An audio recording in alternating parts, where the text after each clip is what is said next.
What's up mga kasulid? Nandito naman kami sa bahay. Nanay ko. Kaya ng nanay ko. Relax lang muna kami sa bahay kasi baha. Lubog sa baha yung labas ng bahay namin. Lubog sa baha kasi malakas yung ulan. Kaya dito muna kami sa bahay. Hindi muna kami lumabas. Di ba, Nay? Nay, hindi muna tayo lalabas kasi malakas yung ulan sa labas at saka maputik. So, samahan niyo ako mamaya mga kasulid. Pupunta ako mamaya sa labas. Titingnan ko yung bakura namin kasi ang putik-putik mga kasulid. Alin yan, yung karsada nga lakas ng ulan. muhunlos niya mga Bagyo yata yun kasi lakas-lakas ng ulan eh. Worried na kasi yung nanay ko. Worried siya kasi sobrang lakas ng ulan.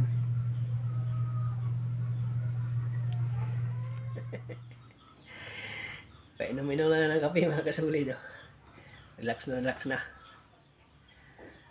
Yan. Nagre-request siya na mag-inom na siya ng kape. Kaya binigyan ko ng kape yung nanay ko. Kasi pag ganitong oras, nagkakape siya yung nanay ko.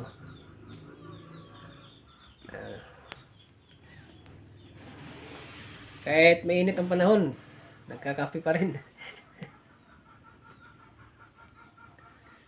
Kahit mainit ang panahon mga kasulid. Kasi parang nakasanayan na ng nanay ko na magkape halos sa isang araw,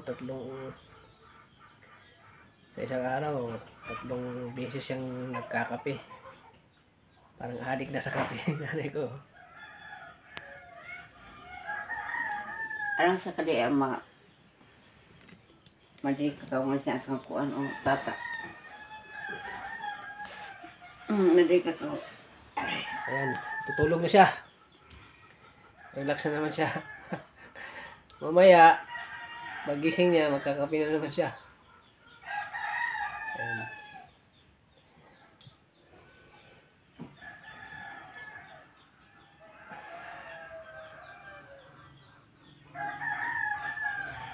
Ayan. Bali dito sa bahay, kami lang dalawa ng nanay ko. Siyempre, inalagaan ko rin nanay ko. Kasi wala siya kasama dito. Kaya sinamahan ko lang siya dito sa bahay namin. Kasi galing ako ng Davao. Gusto babak siya.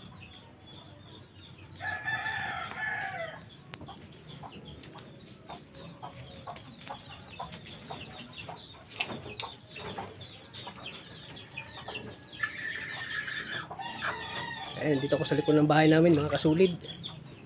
Ayan.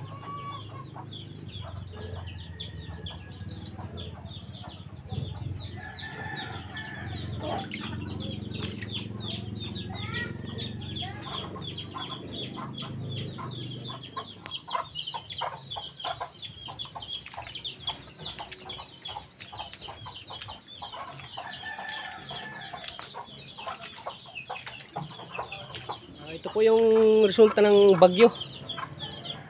Ayan, bagyo sa doon sa Agusan. So ito yung resulta ng matinding lakas ng ulan. Ito maputik. Grabe ang putik dito sa sa likod ng bahay namin. Ayun yung mga alaga kong mga manok. Buti lang hindi inabot ng baha itong mga alaga kong mga manok. Yan, grabe mga putik mga kasulid oh. Grabe. Noong unang araw ng malakas na ulan, taga yung putik dito. Tapos taga tuhod yung yung putik. Ayan putik oh. Ito yung resulta ng tinding lakas ng ulan. Magdamag na ulan.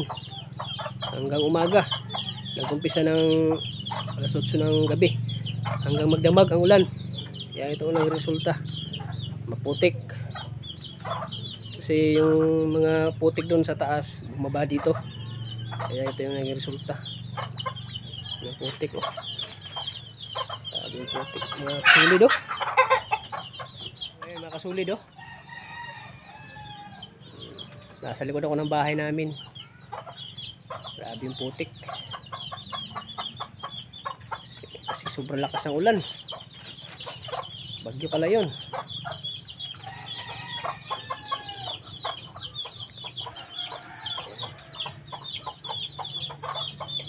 Buti ninamot yung mga manok ko.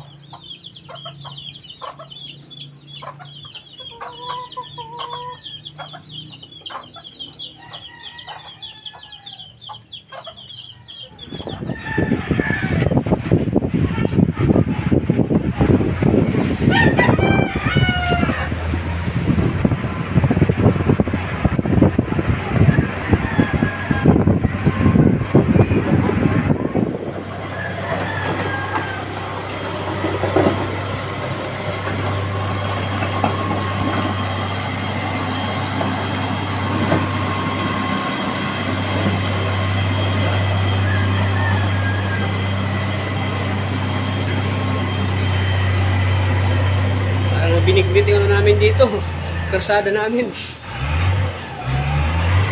Ano?